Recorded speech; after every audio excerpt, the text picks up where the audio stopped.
नमस्कार, मैं हूं पुष्पेंद्र चौधरी और आप देख रहे हैं इंडिया वॉइस। खबर इंडिया वॉइस में आपका स्वागत है। रुक करते हैं खबरों की ओर। यूपी के लिए 2025 बहुत खास साबित होने वाला है। योगी सरकार ने 2 अक्टूबर 2025 तक प्रदेश को गरीबी मुक्त करने का लक्ष्य रखा है। इसके लिए सरकार ने जीरो पॉवर्टी अभियान शुरू किया है। इस अभियान के तहत प्रदेश के अति गरीब परिवारों को चिन्हित कर उन्हें सरकारी योजनाओं का लाभ दिया जाएगा।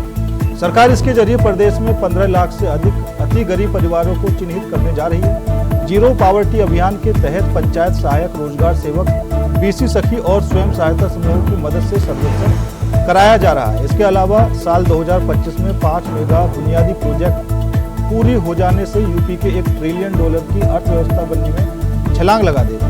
गंगा एक्सप्रेसवे का काम नवंबर में पूरा हो जाएगा। वहीं राम मंदिर के तीसरे चरण का काम सितंबर 2025 तक पूरा हो जाएगा।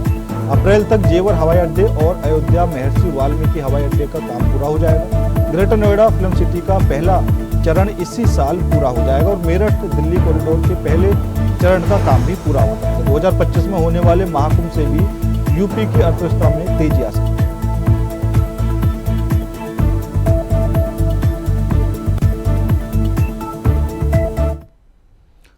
मुख्यमंत्री योगी आदित्यनाथ ने सड़क दुर्घटनाओं को रोकने और सड़क सुरक्षा के लिए अति विभागीय समन्वय के साथ कार्य योजना संचालित करने के निर्देश दिए हैं। उन्होंने कहा कि सड़क सुरक्षा के सभी मानकों का अनुपालन किया जाए। अधिकारी मौके पर जाकर प्रभावी रूप से कार्य करें। मुख्यमंत्री योगी आदित्यनाथ ने उत्तर प्रदेश राज्य सड़क सुरक्षा परिषद की बैठक में कहा कि सभी संबंधित विभागों को सड़क सुरक्षा के संबंध में उत्तरदायित्वों का निर्वहन करना होगा। सड़क सुरक्षा के संबंध में पुलिस, परिवहन, चिकित्सा और स्वास्थ्य और शिक्षा विभाग कार्य योजना बनाकर उसका पालन करें। उन्होंने कहा कि इंटीग्रेटेड ट्रैफिक मैनेजमेंट सिस्टम को सेफ सिटी के साथ जोड़ते हुए जल्द काम पूरा किया जाए।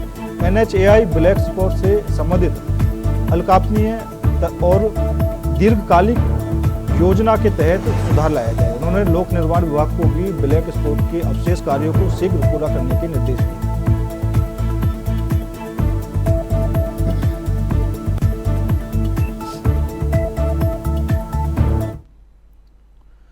तीर्थराज प्रयागराज में लगने वाले महाकुंभ में 40 करोड़ से ज्यादा श्रद्धालुओं के आने की उम्मीद है। ऐसे में करोड़ों श्रद्धालुओं की सुरक्षा के लिए योगी सरकार सभी जरूरी कदम उठा रही है। आज प्रयागराज महाकुंभ में अटल अखाड़ा छावनी में प्रवेश किया। पूरे लाव लश्कर के साथ छावनी प्रवेश शोभा यात्रा शुरू हुई। महाकुंभ क्षेत्र में पहुंचने पर अटल अखाड़े के संतों का स्थानीय श्रद्धालुओं और भक्तों ने फूलों की वर्षा से स्वागत किया। इस भव्य आयोजन ने श्रद्धालुओं के मन में आस्था और उत्साह का संचार किया। महाकुंभ 2025 में अटल अखाड़े की यह भव्य शोभा यात्रा आयोजन का एक विशेष और स्मरणीय हिस्सा बन गई। संतों की यह यात्रा न केवल श्रद्धालुओं के लिए एक प्रेरणा का स्रोत है, बल्कि भारतीय धार्मिक और सांस्कृतिक परंपराओं का एक अद्भुत प्रदर्शन भी है। उधर मुख्यमंत्री योगी आदित्यनाथ ने कहा कि महाकुंभ मेला के मुख्य स्नान पर्व पर कोई प्रोटोकॉल लागू नहीं होगा। कुंभ में 7,000 से अधिक संस्थाएं भाग ले रही हैं। आपको बता दें कि प्रयागराज महाकुंभ में 1220 साल पुरानी पवित्र छड़ी रखी जाएगी।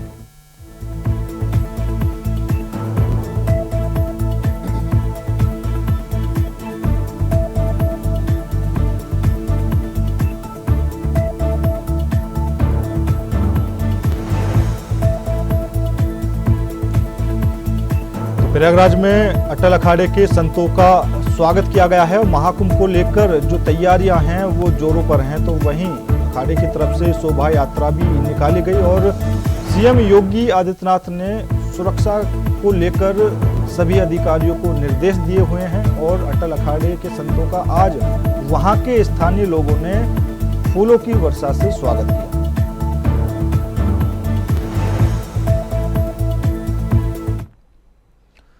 कोटपुतली में 10 दिनों से लगातार चल रहे रेस्क्यू ऑपरेशन में सफलता मिली है। एनडीआरएफ, एसडीआरएफ और प्रशासन की टीम बोरवेल तक पहुंच गई है। वहीं आसार जताई जा रहे हैं कि कुछ ही घंटों में चेतना बोरवेल से बाहर होगी। राजकीय बीडीएम चिकित्सालय में पुलिस प्रशासन और चिकित्सा टीम अलर्ट मोड पर जल्द ही चेतना को राजकीय बिल्डिंग हॉस्पिटल में लाया जाएगा। प्रशासन द्वारा चेतना की हालत के बारे में अभी कोई जानकारी नहीं है।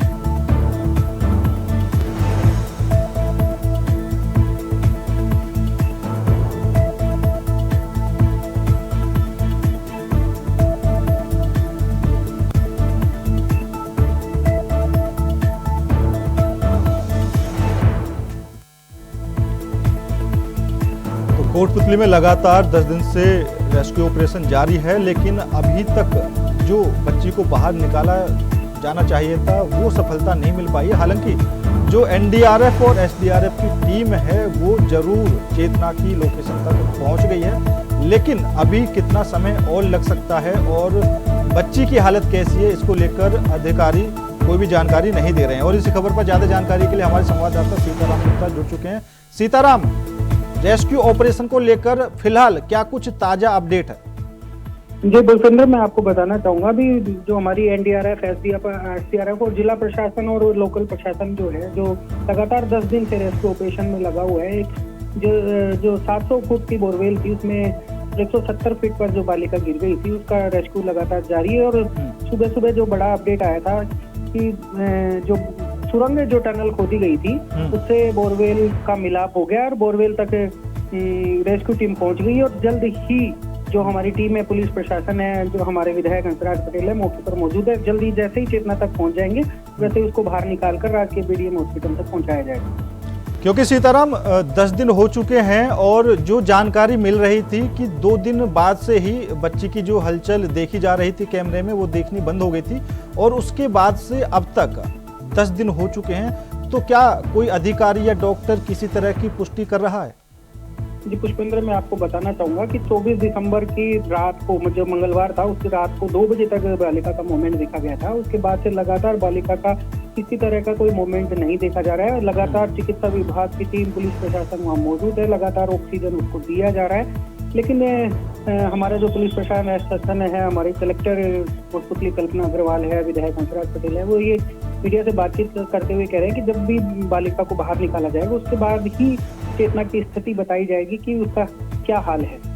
सीताराम, आखिर क्या कुछ वजह रही जो इतना समय लगा? क्योंकि शुरू में देसी जुगाड़ के जरिए चेतना को बाहर निकालने की कोशिश की जा रही थी, लेकिन वो सभी फेल हो गए। फिर एनडीआरएफ और एसडीआरएफ की टीम ने अपना प्लान बनाया, लेकिन वो भी कल पता चला कि उनकी भी दिशा गलत है और अब जो ताज़ा जानकारी मिल रही है कि वो उसकी लोकेशन तक पहुंच चुके हैं। तो इसमें किसकी लापरवाही सामने आ रही है? जी बिल्कुल, मैं आपको बताना चाहूंगा कि इसमें लापरवाही हमारे जिला प्रशासन की ही बताई जा रही है, क्योंकि उन्होंने पाइलिंग जो मशीन बुलानी थी वो 24 घंटे बाद बुलाई। अगर 24 घंटे वो पहले पाइलिंग मशीन बुला लेते तो चेतना हो सकता था उसी दिन बाहर निकल आती।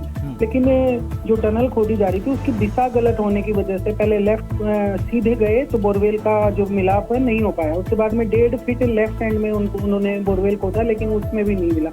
फिर एक बार 5 विशेषज्ञों की टीम बुलाई, उनके द्वारा दिशा नापी गई। उसके बाद में कल फिर अगर जो टनल खोदी गई उससे उसी सीट में बोरवेल का मिलाप हुआ और आज सुबह बोरवेल का जो मिलाप हो गया है, चेतना को जल्द ही बाहर निकालने की कोशिश की जा रही है। बिल्कुल सीताराम, और जो अधिकारी हैं वो ये कहते हुए बचाव कर रहे हैं कि जब खुदाई की जा रही थी उसके लिए कई टीमों को बुलाया गया था कि इसकी दिशा कहां पर है। जो फाइबर वाले हैं उनसे भी जांच कराई गई थी, लेकिन उसके बाद भी वो गलत दिशा की तरफ चल दिए। तो अधिकारियों की तरफ से क्या कुछ कहा जा रहा है और जो चेतना के परिजन हैं वो क्या कुछ कहते हुए नजर आ रहे हैं? जी बिल्कुल, अभी अधिकारियों की तरफ से इस बारे में कोई कमेंट नहीं किया जा रहा है। और मैं आपको बता दूं कि चेतना के जो परिवार है वो लगातार अभी भी लापरवाही का आरोप लगा रहा है। लेकिन सुबह सुबह हमारे जिला प्रशासन, पुलिस प्रशासन और विधायक कोटपुतली हंसराज पटेल वो परिवारजन से मिले हैं और उनको इस चीज का बताया है कि चेतना को जल्दी ही बाहर निकालने की कोशिश करेंगे। लेकिन अधिकारी ये कहने से बच रहे हैं कि चेतना की स्थिति क्या है और किस तरह की क्या लापरवाही वो बताने से अभी इनकार करते हैं। बिल्कुल सीताराम, क्योंकि 10 दिन हो चुके हैं और अब जो अधिकारी हैं वो भी एक चमत्कार के भरोसे बैठे हैं कि शायद जो बच्ची है वो सुरक्षित निकल जाए, लेकिन जो कयास लगाए जा रहे हैं कि शायद अभी कुछ देर बाद जो भी है वो पता चल जाएगा। तो और क्या कुछ जो स्थानीय नेता हैं उनका क्या कुछ कहना है? अभी स्थानीय नेताओं की तरफ से किसी तरह की कोई कमेंट नहीं किया जा रहा है। हमारे विधायक जो हंसराज पटेल है वो वहाँ मौके पर मौजूद है और वो लगातार प्रयास कर रहे हैं, प्रार्थनाएं कर रहे हैं। उन्होंने हमारे सीएम जो भजन लाल शर्मा है उनसे लगातार उनकी वो बता रहे थे कि शाम को देर शाम तक बात होती है। पूरी सरकार इस चीज में प्रयास कर रही है और जल्द ही चेतना को सुरक्षित बाहर निकालने की बात कर रहे हैं। सीताराम, ये राजस्थान में कोई पहला मामला नहीं है जब कोई बच्चा बोरवेल में गिरा हो। इससे पहले भी कई मामले सामने आते रहे हैं। उसके बाद भी आखिर क्यों सरकार और प्रशासन अच्छे से बंदोबस्त नहीं करती है? जी बिल्कुल पुष्पेंद्र, अगर इन्होंने राजस्थान में ये पहला मामला नहीं है, बहुत बड़ा मामला। अभी दौसा में भी एक बच्चा 10 साल का गिर गया था, उसका भी लगभग 54 से 58 घंटे में उसका रेस्क्यू कर लिया गया था। लेकिन यहाँ प्रशासन और रेस्क्यू टीम किस तरह फेल हो रही है, इसका भी अंदाजा नहीं लगाया जा सकता है। वो तो चेतना को जब बाहर निकाला जाएगा और कोई आधिकारिक पुष्टि होगी और अधिकारी इस बात पे कुछ बोलेगा, तभी इसकी कोई पुष्टि कर पाएंगे। इससे पहले कुछ संभव नहीं है। चलिए सीताराम, ज़्यादा जानकारी देने के लिए आपका धन्यवाद। हालांकि पूरे देश की निगाहें इस रेस्क्यू ऑपरेशन पे लगी हुई हैं और सभी एक चमत्कार की और चेतना को सुरक्षित बाहर निकालने की उम्मीद कर रहे हैं।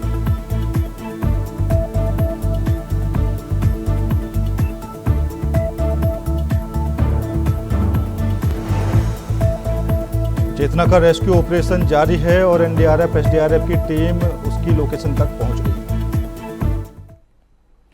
फिलहाल रुकते हैं छोटे से ब्रेक के लिए। ब्रेक के बाद खबरों का सिलसिला लगातार जारी है।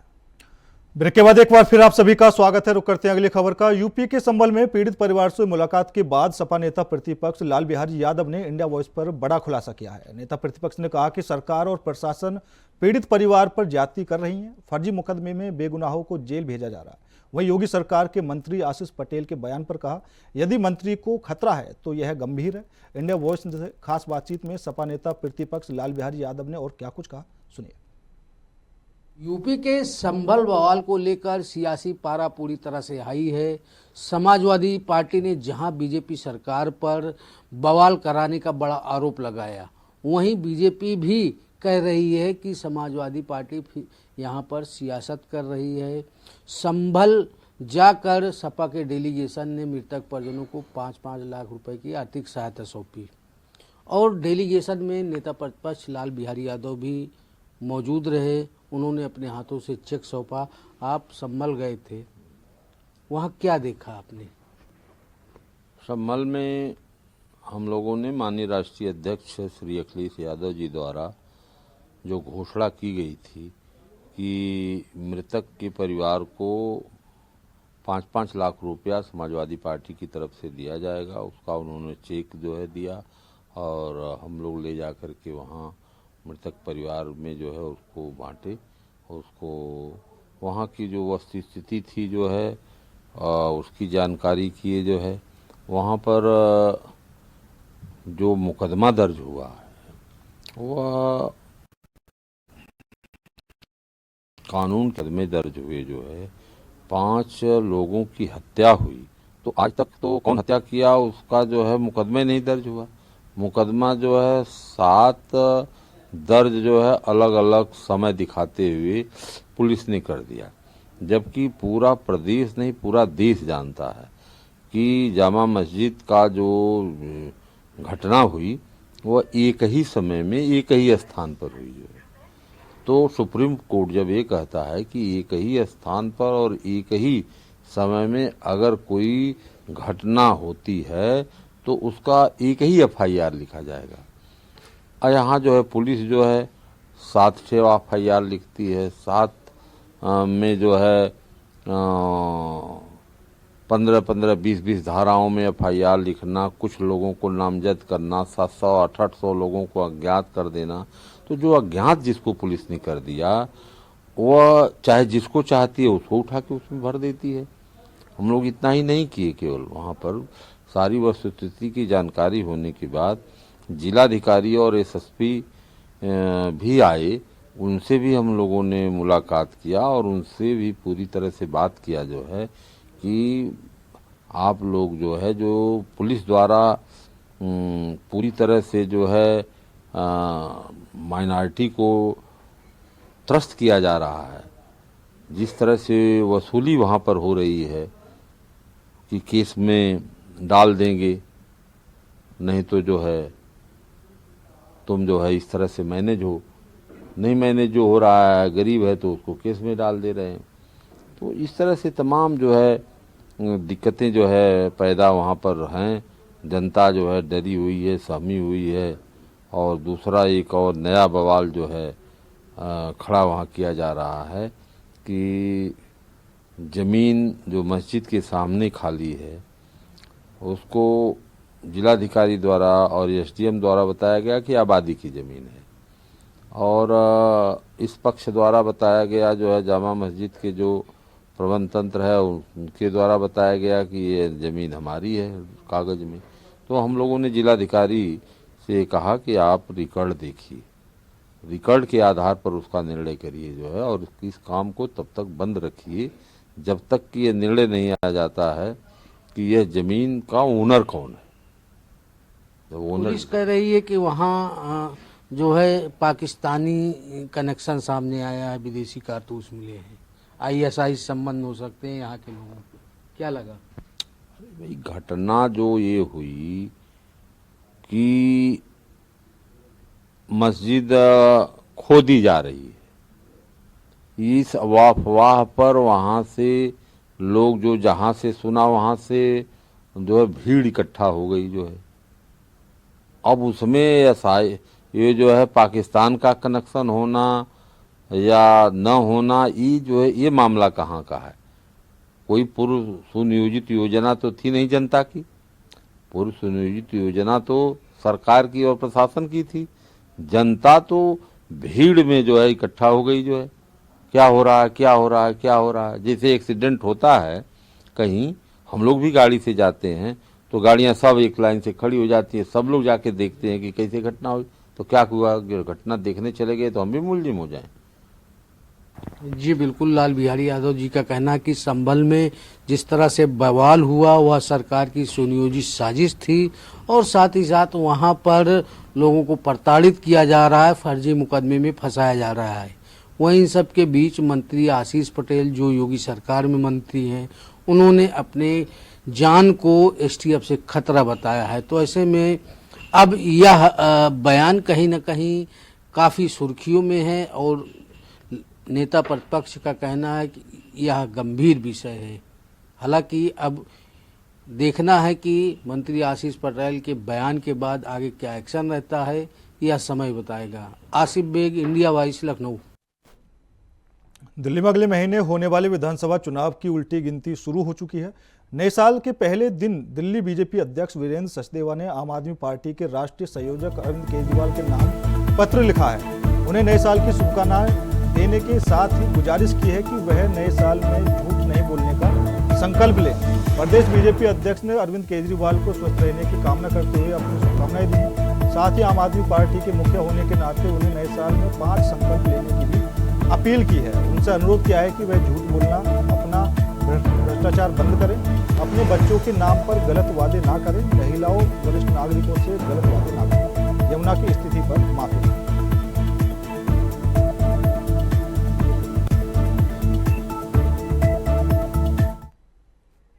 आज 2025 का पहला दिन है, नव वर्ष प्रारंभ हो रहा है, और नव वर्ष पे एक परंपरा है कि हम सब अपने जीवन में कुछ ना कुछ संकल्प लेते हैं।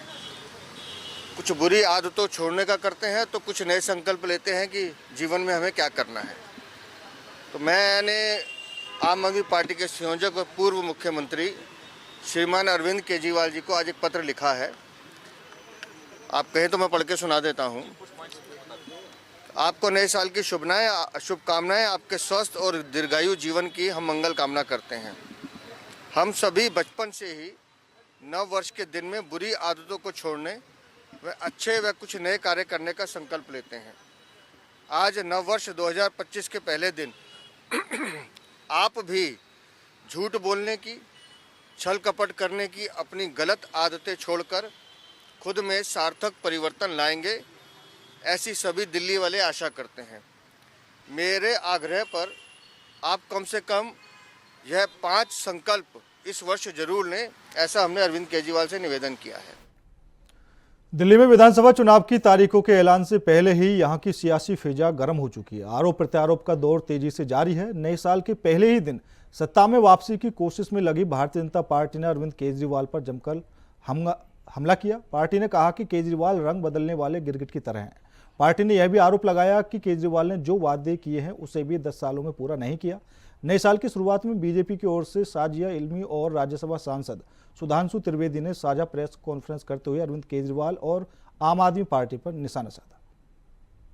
आज की राजनीति में सबसे बड़ी चुनौती सारे राजनीतिक दलों के लिए जो थी, वो ये थी क्राइसिस ऑफ क्रेडिबिलिटी, विश्वसनीयता का संकट। एक विचार आम जनता में बना है कि राजनीतिक लोग जो कहते हैं वो नहीं करते हैं। भारतीय जनता पार्टी और एनडीए ने प्रधानमंत्री श्री नरेंद्र मोदी जी के नेतृत्व में इस विचार को बदला।